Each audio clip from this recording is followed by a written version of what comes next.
Chapter 29, August. It was the last month of summer, and suddenly the 3 weeks were over.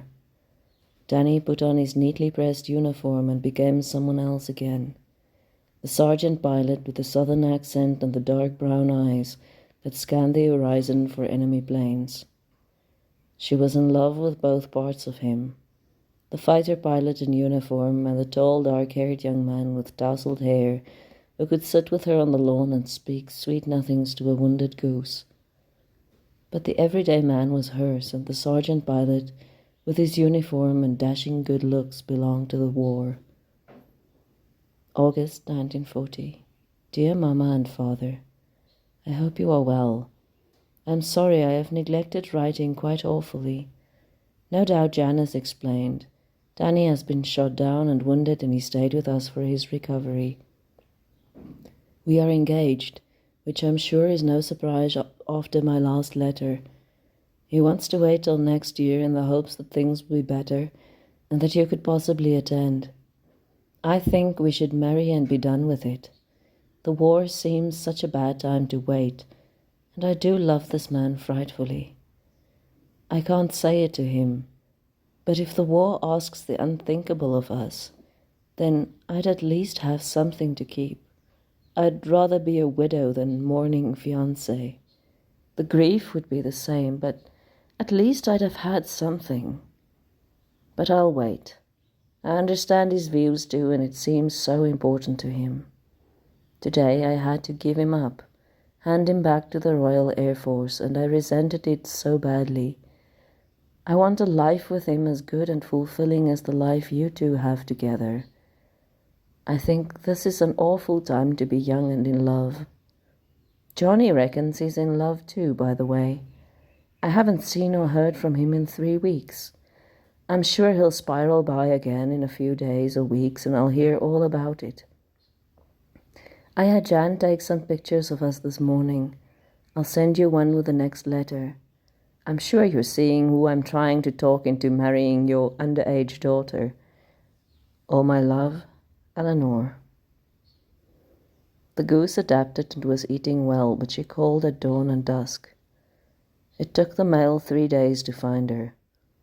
It was Tim who called Eleanor very early one morning before he left for work. Look through the window, but move slowly. The gander was standing next to the fence.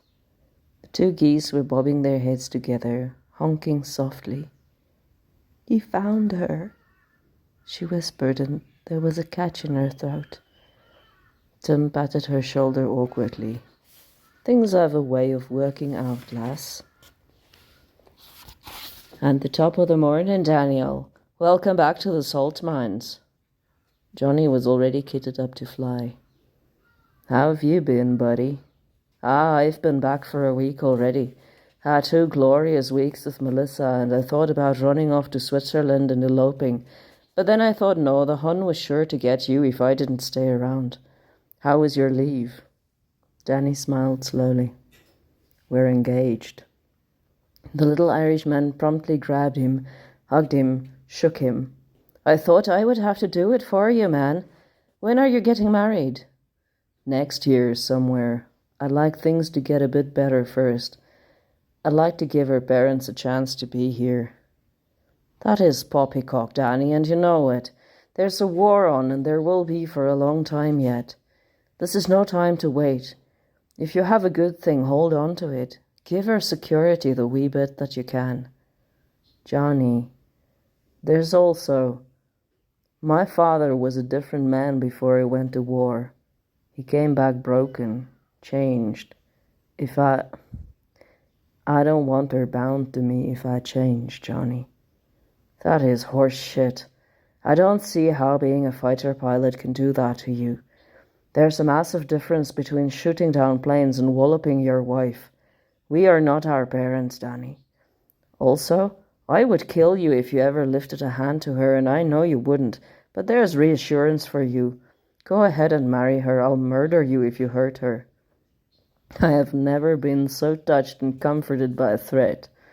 Thank you for everything, Johnny. You're a good man, a good friend. You know why I must do this right, though." I guess then that I do, Danny, but never before have I seen anyone so set on making problems where there are none. Don't wait too long. Time is not our friend.